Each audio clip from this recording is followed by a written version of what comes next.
할렐루야. 2025년 마지막 주일입니다. 여기까지 우리 가정을 또 우리 교회를 도우시고 인도하신 에베네셀의 하나님을 찬양합니다. 그 하나님 의지하며 또 새로운 한 해를 맞이하십시다. 나오미와 룻이 여명을 맞이합니다. 여러분, 여명 조금 생소할 수 있는데 드라마 제목은 아니고요. 여명이 뭘까요? 사전적인 의미는 이런 의미가 있습니다. 여명이란 어두웠던 밤이 끝나고 새날이 막 시작되는 순간, 대충 아시겠죠? 동이 트기 직전에 그 밝아옴을 표현하는 단어가 여명이라고 할 수 있습니다. 그러니까 여명이라고 하는 것은 희망을 상징하는 표현이다. 그렇게 생각하시면 되겠습니다. 이 시간 2025년 끝자락에 서 있습니다. 여러분을 축복합니다. 새해에는 여명을 맞이하는 은혜가 있기를 주님의 이름으로 축원합니다. 나오미와 룻은 바닥이었습니다. 그런데 룻기 3장으로 살짝 넘어오면 여명을 맞이합니다. 여러분의 인생 가운데서도 여명을 맞이하려면 어떻게 해야 할까요? 나오미와 룻이 여명을 맞이하는 이 순간에 어떻게 반응하고 있는지, 그것을 통해서 우리 인생 가운데에, 우리 자녀들 가운데, 우리 가정 가운데에도 여명을 맞이하려면 어떻게 해야 할지를 함께 나누려고 합니다. 첫 번째는 여명을 맞이하려면 첫 번째 양보하라입니다. 여명을 맞이하려면 첫 번째 뭐라고요? 양보하라. 오늘 본문 1절 말씀. 시작. 룻의 시어머니 나오미가 그에게 이르되 내 딸아, 내가 너를 위하여 안식할 곳을 구하여 너를 복되게 하여 하지 않겠느냐. 나오미는 자신의 필요나 욕심보다는 다른 사람의 필요에 먼저 반응했던 사람입니다. 룻이 자기를 따라서 베들레헴으로 오려고 할 때 노중에서 룻에게 오지 말라고, 나를 따라와봤자 고생길이 열린다, 친정으로 돌아가서 새로운 사람 만나서 복된 가정 이루라고 그렇게 돌려보내려고 했던 사람이 나오미입니다. 이것을 보면 나오미는 자신을 생각하는 것보다 오히려 며느리를, 다른 사람을 먼저 생각하고 배려하려고 하는 성품의 소유자였습니다. 베들레헴에 와서 생각지 않았던 보아스, 고엘이라고 그랬죠. 이 나오미의 가정을 한 방에 역전시킬 수 있는 복된 사람을 만나게 됩니다. 그러나 보아스가 자청하지 않는 한 결코 그 일은 일어날 수가 없습니다. 여러분, 인생을 한번 멋지게 역전시킬 수 있는 기회가 왔는데 이 기회조차 나오미는 자신이 취하지를 않고 며느리 룻에게 양보를 합니다. 무슨 말이냐 하면, 지금 보아스라고 하는 한 남자를 두고 시어머니 나오미와 며느리 룻이 누가 먼저 차지할 것인가 경쟁할 법합니다. 목사님 지금 무슨 소리 합니까? 그렇게 여러분 생각할 수 있는데 룻기 1장부터 참 묵상을 해보십시오. 지금 보아스는 나이가 지긋이 들었습니다. 어떻게 알 수 있을까요? 룻을 보고 내 딸아, 제가 말씀드렸죠. 남자가 여인을 보고 내 딸아라고 표현할 때는 아버지가 자기 친딸을 향해서 표현하는 것과 같다 그랬습니다. 그러니까 그 정도 나이 차이가 있었다 이 말이죠. 그러니까 보아스는 나이가 지긋이 들었고 룻은 아직 보아스의 딸 정도로 생각하면 됩니다. 그렇다면 여러분, 나오미는 지금 어떤 상태일까요? 우리가 나오미가 이렇게 꼬꾸는 할머니 정도 됐다 이렇게 생각하시면 안 됩니다. 나오미도 재혼할 수 있는 연령 정도로 짐작할 수 있습니다. 어떻게 그것을 짐작할 수 있을까요? 이 베들레헴으로 오는 중에 두 며느리를 돌아가라고 막 설득할 때 나오미가 무슨 말을 하죠? 너희들이 나를 따라오면 너희들의 행편이 열릴 수 있는 딱 한 가지 유일한 방법은 있긴 있다. 그런데 도저히 불가능이다. 그게 뭡니까? 내가 재혼을 해서 자식을 아들을 낳으면 그 아들이 커서 남편 노릇 할 때 되면 그때 너희들과 가정을 만들 수 있다. 그런데 생각해봐라. 내가 오늘 당장 재혼을 해서 10개월 후에 아들을 낳았다 생각하자. 이 아들이 커서 남편 노릇 할 때까지 너희들이 어떻게 기다리겠냐? 안 된다 이 말이죠. 이걸 보면 나오미가 여러분 그때 정도 나이면 재혼을 할 수 있는 나이고 마음만 먹으면 자녀도 낳을 수 있는 나이였다라는 것을 짐작할 수가 있는 것입니다. 자, 그렇다면 지금 내 인생을 완전히 역전시킬 수 있는 절호의 기회, 고엘이라고 하는 구속자라고 하는 보아스를 두고 여러분 이 시어머니 나오미와 며느리 룻이 삼각관계를 한번 이뤄볼 만하지 않을까요? 근데 나오미가 전혀 그런 마음을 먹지 않습니다. 본래 나오미는 자신의 행복보다는 나를 끝까지 따라왔던 이 며느리 룻의 행복을 위해서 희생합니다. 양보합니다. 자신의 내일보다는 나 한 사람 믿고 여기까지 따라온 며느리 룻을 위해서 모든 것을 다 포기해버립니다. 양보죠. 그러면서 뭐라고 말합니까? 내가 너를 위하여 안식할 곳을 구하여 너를 복되게 하여야 하지 않겠느냐. 이게 안식할 곳을 내가 너를 위해서 나는 어떻게 돼도 괜찮다. 부모 마음이죠. 어미의 마음이죠.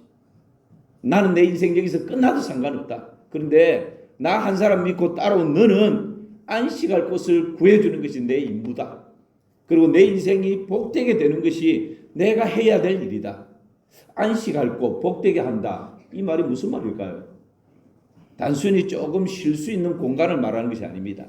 안식할 곳이라고 하는 것은 히브리어로 메누카라고 하는 말인데 이 메누카라고 하는 말은 삶의 근거를 마련해 주고 싶다. 다른 말로 하면 네가 보아스를 만나서 복된 가정을 이루게 하는 것, 이것이 나에게 마지막 남은 소원이다 이 말입니다. 그리고 이것으로 끝나는 것이 아니고 너를 복되게 하여야 하지 않겠느냐. 나에게 마지막 남은 책임이 있다면, 임무가 있다면 너를 복되게 하는 것이다. 여러분 히브리인들이 복되게 한다는 말은 단순히 가정을 이루어서 행복하게 사는 정도가 아니고 그 가정을 통해서 그 부부를 통해서 자녀가 태어나게 되는 것입니다. 계보가 이어지게 되는 것입니다.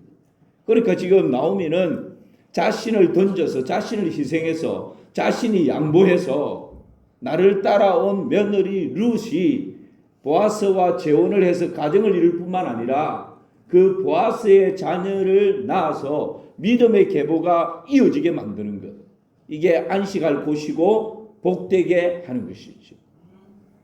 이 일을 위해서 나오미는 모든 것을 다 양보하는 것입니다. 여러분 여명을 맞이하려면 어떻게 해야 된다고요? 양보하는 것입니다.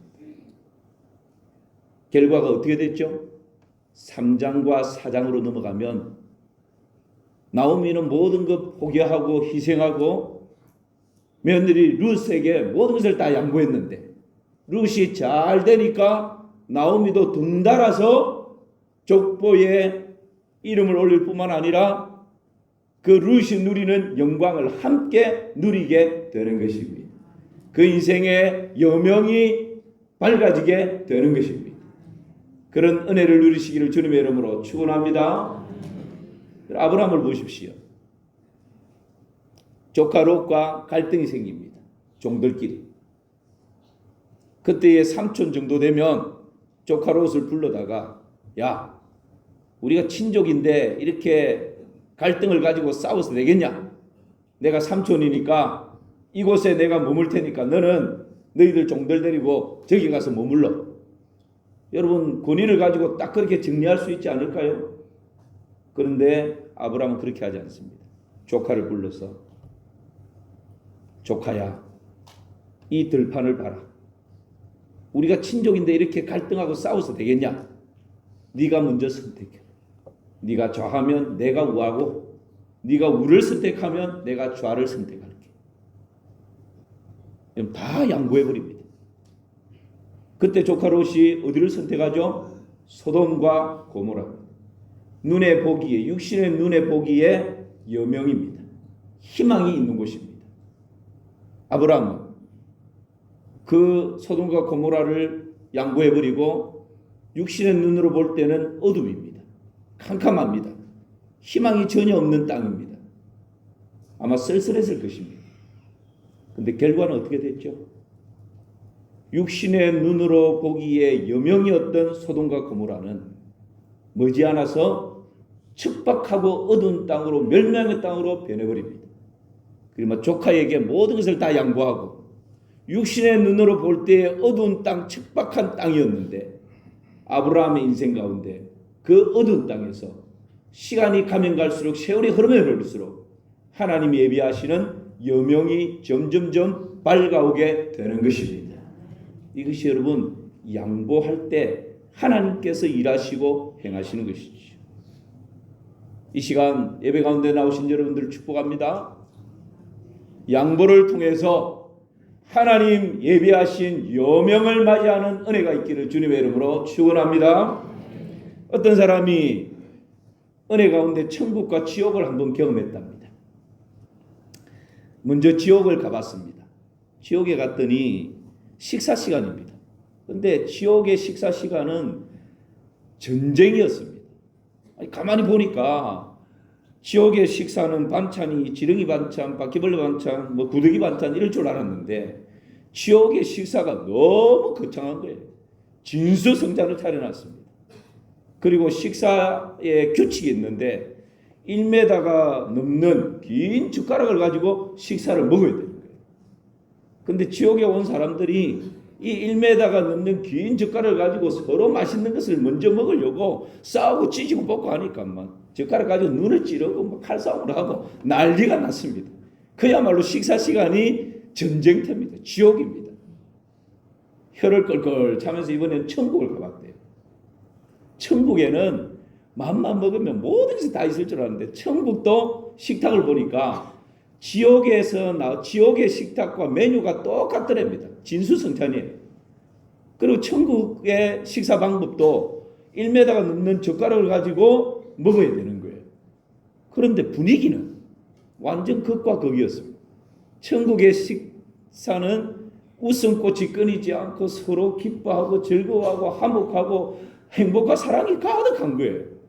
아니 똑같은 메뉴에 똑같은 식사 방법인데 천국은 왜 이렇게 다르지?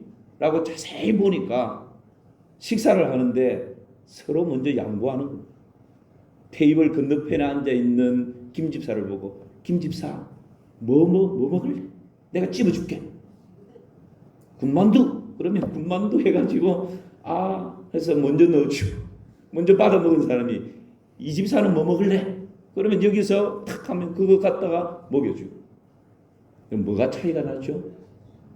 똑같은 장소, 똑같은 테이블, 똑같은 메뉴, 똑같은 식사 방법인데 지옥은 지옥이고 천국은 천국인 거예요. 한 가지 딱 방법이 있다면, 다른 것이 있다면 지옥은 내가 먼저 먹으려고 자기 중심 이기적으로 나가니까 지옥이 될 수밖에 없는 거예요. 천국은 나보다는 건너편에 있는 사람에게 먼저 양보하니까 그것이 천국이 되는 것입니다. 여러분 우리 인생 가운데 여명은 딴 곳에서부터 밝아오는 것이 아니라 이기적인 자기중심적인 우리 자아를 내려놓고 먼저 양보할 때 하나님께서 그것을 모른 척 하실까요? 그렇지 않습니다. 하나님께서 다 보고 계시고 다 알고 계셔요. 아브라함이 양보할 때 아브라함 마음이 얼마나 씁쓸했겠습니까? 하나님께서 그걸 외면하실까요? 아니요. 역시 아브라함이야. 그래 아브라함 잘한다. 너 지금 어두운 땅 가지만 척박한 땅 가지만 괜찮아. 내가 너와 함께 할게. 머지않아 너를 위해서 예비한 여명을 내가 보여줄게. 이것이 여러분 양보하는 인생을 향한 하늘 아버지의 마음 아니겠습니까? 그런 은혜를 여러분의 일상 가운데 마음껏 누리시기를 주님의 이름으로 축원합니다. 두 번째는 신뢰하라입니다.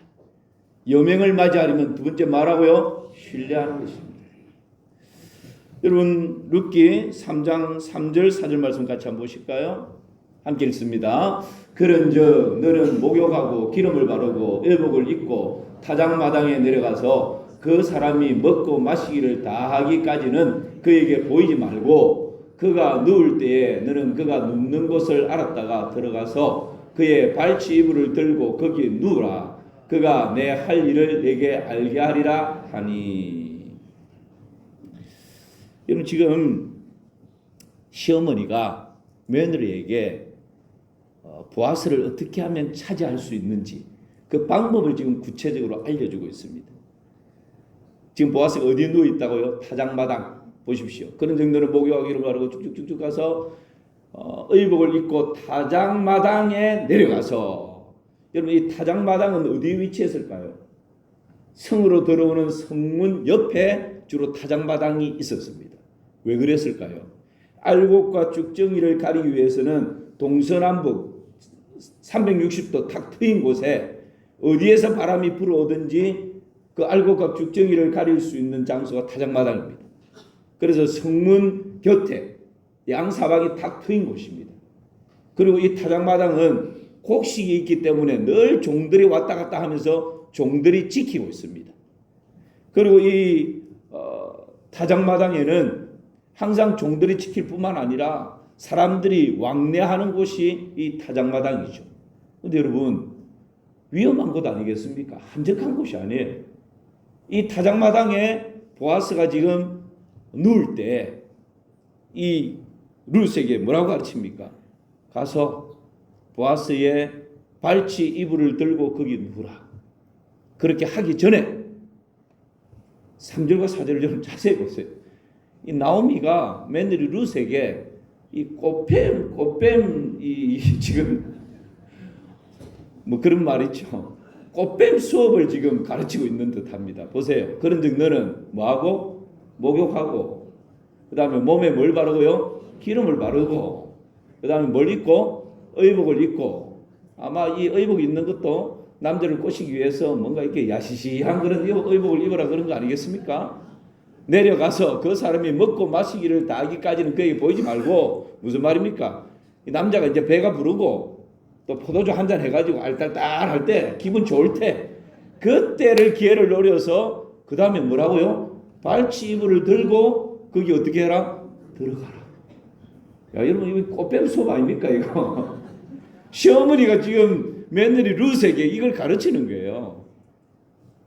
룻에게 야야 목욕 깨끗이 제기하고 저기 밤하늘에 보름달이 둥그랗게 뜰 때 그 조명빨 잘 받을 수 있도록 화장 짙게 하고 립스틱 짙게 바르고 향수 착착착 뿌리고 옷도 제일 좋은 잠옷 비슷한 야시시한 옷 착 입고, 그리고는 보아스가 그 타작마당에 누워 있을 건데 그 가서 어떻게 하라고 가르칩니다. 어떻게 하라고요? 예. 보아스가 이불을 덮고 이제 거하게 맛있게 저녁을 먹고 포도주 한잔 하고 기분 좋게 누우면 그 발치 이불을 들고 어떻게 해요? 들어가. 여러분 이 발치 이불을 들고 거기 누우라 이 말을 아주 경건하게 지금 번역을 했습니다. 히브리 원어적인 의미는요, 남자 하체를 벗기고 뭐 이제 하라 이 말입니다. 지금 여러분 상상에 맡깁니다. 그러니까 이 지금 발치 이불을 들고 거기 누우라라고 아주 경건하게 번역을 했지만 원어는 좀 더 적극적인 행동을 요구하는 말이에요. 그냥 발치 이불을 들고 발도 데이지 않도록 그냥 살짝 그 도둑고양이처럼 그렇게 하라는 말이 아니고, 남자의 하체를 벗기고 어떻게 해서든지 네 남자로 만들어라, 지금 이 말이에요. 적극적인 행동을 대시해라 뭐 이런 말입니다. 이런 의미예요. 여러분 그런데 지금 이게 가당치나 합니까? 아니 그 성문 턱 트였다 그랬잖아요. 종들이 지금 지키고 있어요. 만약에 보세요. 이 어머니가 시키는 대로 했다가 종들에게 발각되면 그날 끝입니다. 이방 계집이 어디 유대인 남자를 유혹도 아니고 그건 완전 그런 거잖아요. 그건 완전 끝나는 거죠. 근데 거기까지 성공했다 생각합시다. 보아스의 발치 이불까지 들어갔다 생각합시다. 뭐 하체를 벗기다가 들켰다. 보아스가 누구냐? 라고 해가지고 발각됐다. 그리고 보아스가 거부해버리면 나오미도 룻도 그 인생 끝나버리는 거예요. 그야말로 모험이죠. 근데 여러분, 지금 이 모험을 나오미가 무모하게 그렇게 아끼는 룻을 위해서 모든 걸 희생하고 양보하는데, 이 나오미가 그 룻을 그 위험천만한 장소에 내보내는 이유가 뭘까요? 도대체 뭘 믿고 지금 이렇게 하는 걸까요? 제가 볼 때는 상황적으로는 99% 위험한 일이에요. 그럼에도 불구하고 왜 이런 일을 할 수 있을까요? 신뢰하기 때문인 줄을 믿습니다. 누구를 신뢰하는 걸까요? 첫 번째는 하나님을 신뢰하는 것입니다. 어떻게 그걸 알 수 있나요? 신명기 15장 14절 말씀.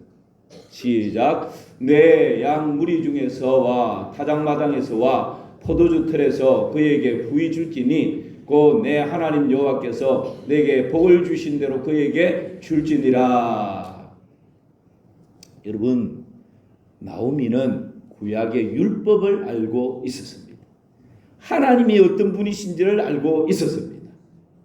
이미 이 베들레헴에 왔을 때 그 룻이 이삭을 주우러 갔다가 누군가에게 호의를 받았다는 이야기를 듣고는 이 일이 어찌된 일이냐고, 누구 밭에 주었냐, 누가 너에게 이런 호의를 베풀었느냐 라고 할 때 보아스다라고, 보아스 밭에서 주었다고. 그때 이미 나오미는 지금 하나님께서 뭔가 일하고 계시는구나, 그것을 알았던 거죠.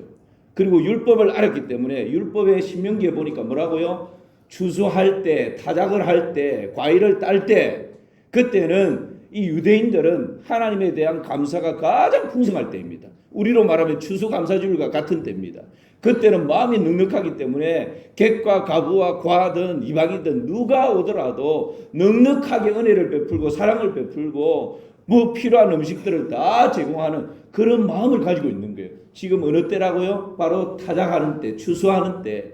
이 율법을 알고 있었고 유대인의 풍습을 알고 있었던 나오미는 하나님께서 이때에 은혜를 주실 것이다 라고 하는 하나님에 대한 신뢰가 분명했던 것이죠. 그 하나님의 향한 신뢰로 이런 모험을 할 수가 있는 것입니다. 나아가서는 하나님에 대한 신뢰뿐만 아니라 고엘, 보아스에 대한 신뢰도 함께 가지고 있었기 때문에 가능합니다. 어떻게 알 수 있죠?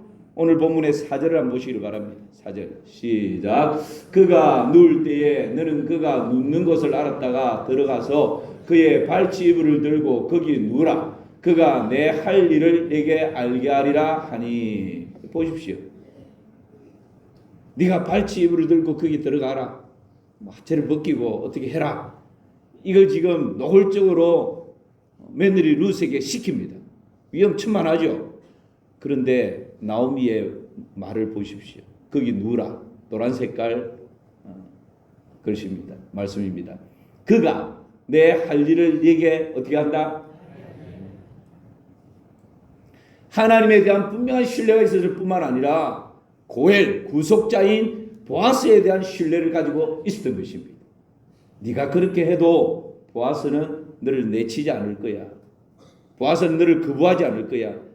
네가 그렇게 한다고 보아스가 육체적인 욕망을 너를 통해서 그냥 채워버리는 그런 인간은 아니야.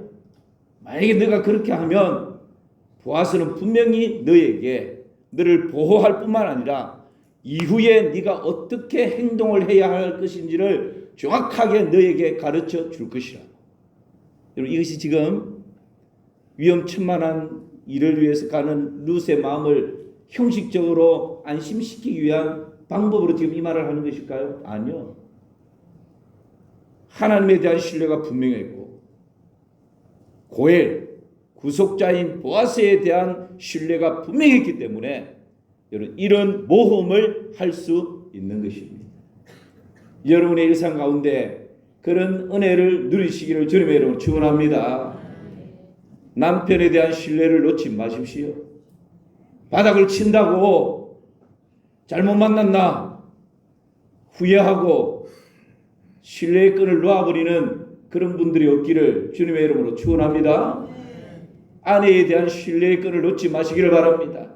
자녀가 내가 원하는 만큼 대학을 척척 붙어주고 하는 일이 잘 되고 그러면 더없이 좋겠죠. 그러나 자녀들이 내가 원하는 기대치만큼 그렇게 하지 못한다 할지라도 나에게 허락하신 보배롭고 존귀한 자녀들입니다. 그 자녀들에 대한 신뢰를 놓지 마시기를 주님의 이름으로 축원합니다. 여러분, 여명은 하나님을 신뢰할 뿐만 아니라 지금 내 곁에 허락해 주신 보아스, 고엘에 대한 신뢰의 끈을 놓지 않는 것입니다. 그럴 때 때가 되면 하나님께서 우리 인생 가운데 여명을 준비해 주시는 것입니다. 마지막 하나는 모험하라입니다.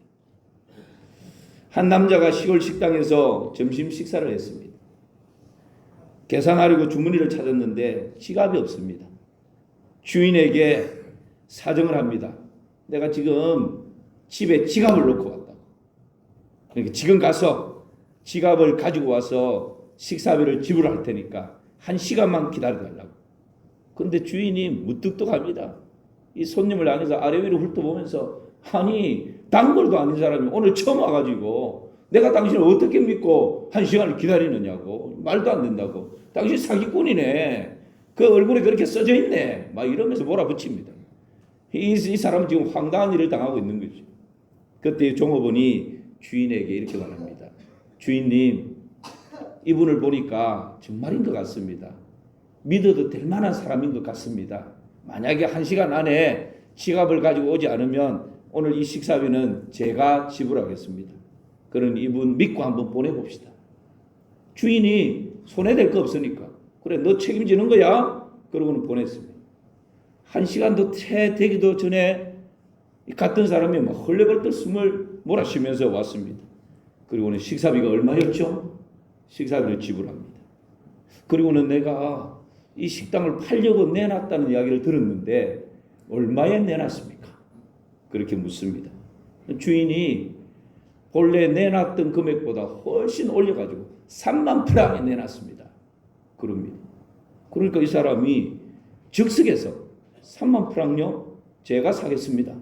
그리고는 3만 프랑을 지불하고 즉석에서 그냥 매매 문서를 작성하고 두 사람이 사인을 했습니다. 그리고 이 식당의 매매 문서를 들고는 그 종업원을 부릅니다. 오늘부터 이 식당은 당신 겁니다. 그리고 종업원한테 식당을 넘겨버리는 거예요. 그리고 한마디 합니다. 당신이 나를 믿어준 것 3만 프랑보다 더 값진 일입니다. 그러고는 식당을 넘겨주고 있어요. 이 사람이 평상복 차림으로 나타났던 나폴레옹이었다. 나폴레옹의 일화 중에 이런 이야기가 있습니다. 여러분, 누군가를 신뢰할 때 우리 인생 앞에 여명이 밝아지는 은혜가 있는 것입니다. 마지막 모험하라. 룻기 2장을 보면 1장과는 사뭇 다릅니다. 1장에는 바닥을 치지만 2장으로 넘어오면 보호를 받으면서 이삭을 줍습니다. 식탁 초제를 받습니다. 그리고 배불리 먹습니다. 먹고 남긴 것을 집에 가지고 와서 시어머니에게 내놓을 정도로 뭔가 넉넉합니다. 여러분, 사람이 보통 이 정도 되면 거기에 안주하려고 합니다. 거기에 머물려고 합니다. 집도 있고 땅도 있고 먹고 사는데 문제 없고 그냥 뭐 자식들도 인류는 아니지만 그래도 또 공부하고 있고 뭐 때가 되면 또 결혼도 하고 그러면 이쯤 되면 이제 그냥 안주하고 거기에서 편안히 여생을 보내려고 하는 마음이 보통 일반적인 사람들의 마음이죠. 그런데 나오미와 룻은 여기에 머물지 않습니다. 룻기 3장과 4장을 향해서 모험을 하는 것이죠. 배부름을 지나서 풍족한 양식을 넘어 인생의 역전을 꿈꾸는 것입니다. 내 삶을 완전히 역전시킬 수 있는 보아스와의 재혼을 꿈꾸고 모험을 행하는 것입니다. 짐승처럼 취급받는 이방 여인이 다윗 왕국의 그 계보의 이름을 올릴 것을 기대하면서 모험을 시작하는 것이죠. 나아가서 인류의 구세주이신 예수 그리스도의 족보에 이방 여인의 이름을 올리겠다라고 하는 그 소망을 가지고 여러분 모험을 시작하는 것입니다. 이것이 룻기 3장과 4장에 나오는 나오미와 룻의 모험입니다. 룻기 3장 5절 말씀 같이 한번 보실까요? 시작. 룻이 시어머니에게 이르되 어머니의 말씀대로 내가 다 행하리이다 하니라. 여러분 나오미도 약간 정신이 이상한 것 같지만 룻도 이 지금 얘기를 보십시오. 제정신이 아닌 것 같습니다. 룻이 여기는 아멘 안 해도 됩니다. 룻이 시어머니에게 이르되 어머니의 말씀대로 내가 다 어떻게 한다고요? 아유, 정신이 똑바로 든 며느리 같으면 시어머니를 좀 닦아 세우지 않겠어요? 어머니 지금 무슨 말씀하시느냐고 나를 죽이려고 이럽니까? 여러분 상식을 가지고 생각하면 그렇게 따지지 않겠어요? 아니 지금 그 벌판은 아니죠. 양사방이 트여 있는 곳에 종들이 우글우글한데 거기 가서 발각되면 저는 끝이잖아요. 어머니 지금 일부러 이러시는 거예요. 이 도덕적으로 윤리적으로도 맞지 않잖아요. 그렇게 신앙 좋아 보이는 어머니가 이럴 수 있습니까? 여러분 이렇게 따질 수 있지 않을까요? 그런데 룻이 시어머니에게 이르되 어머니의 말씀대로 내가 다 어떻게 하겠다? 행하리이다. 여기에는 여러분 나오미 못지않게 나오미와 다바크는 단순히 그냥 붙어 있는 게 아니라 그랬죠. 생각도 가치도 신앙도 믿음도 딱 하나 됐다 이 말입니다. 나오미 못지않게 룻도 다바크 하나가 되어 있기 때문에 어머니가 기도하며 어머니가 말하는 것은 하나님의 뜻이요 하나님의 섭니다. 그것을 같이 받아들이는 것입니다. 이게 다바크죠. 그러니까 룻은 유대인의 풍습이 뭔지도 몰라요. 구약 율법도 시어머니만큼 잘 몰라요. 그런데 시어머니가 알고 그 길을 제시할 때 어머니가 시키는 대로 내가 다 행하겠습니다. 하나도 빼지 않고 다 하겠습니다. 그러고는 실제 그렇게 하잖아요. 그랬을 때 여러분 룻기 3장과 4장의 놀라운 인생 역전 여명이 펼쳐지게 되는 것입니다. 성경에 많은 인물들이 모험할 때 여러분 여명을 맞이합니다. 아브라함 본토 친척 아비 집을 떠납니다. 갈 바를 알지 못했습니다. 그러나 순종합니다. 그때 아브라함이 인생의 여명을 맞이하지 않습니까? 그리고는 믿음의 조상이 되는 것입니다. 다윗 골리앗 앞에 모험합니다. 너는 칼과 창과 단창으로 내게 오니와 나는 만군의 여호와 이름 내가 모여가는 이스라엘 군대의 하나님의 이름으로 내게 가노라. 모험할 때 여러분 골리앗의 목을 베어버리지 않습니까? 여명을 맞이하게 되죠. 그것을 계기로 삼아서 이스라엘의 왕의 자리로 올라가는 것입니다. 에서도 마찬가지입니다. 죽으면 죽으리라 모험합니다. 여러분 나의 안위를 위해서 그냥 그 자리에 머물러 있는 것이 아니라 내가 죽으면 죽으리라 모험할 때 하나님께서 일을 행하시는 것입니다. 민족을 살려냅니다. 민족의 영웅으로 자리매김되지 않습니까? 그 인생의 여명이 밝아오는 것입니다. 신약의 베드로도 마찬가지입니다. 예수님께서 나에게 오라고 물 위에서 오라고 할 때 여러분 주님의 말씀을 듣고 모험합니다. 그냥 물 위로 내려와서 물 위를 첨벙첨벙 걷습니다. 모험할 때 여러분 물 위를 걷게 되는 기적의 역사를 경험하게 되는 것이죠. 우리 인생의 여명은 그냥 오는 것이 아닙니다. 오늘 말씀 마무리합니다. 여명을 맞이하려면 첫 번째 뭐하라고요? 양보하라입니다. 여명을 맞이하려면 두 번째 뭐하라고요? 신뢰하라. 하나님을 신뢰하고 누구를 신뢰하라고요? 고해를 신뢰하는 것입니다. 여명을 맞이하려면 세 번째 뭐라고요? 모험하라. 양보하고 신뢰하고 모험할 때 하나님께서 우리 인생의 가정 가운데 여명을 밝혀 주실 것입니다. 새로운 한 주간 이 말씀 붙들고 여명을 맞이하는 은혜와 복이 있기를 주님의 이름으로 축원합니다. 하나님 아버지, 새로운 한 주간 하나님의 은혜 가운데 여명을 맞이하는 복을 누리게 하여 주시옵소서. 예수님의 이름으로 기도하옵나이다. 아멘.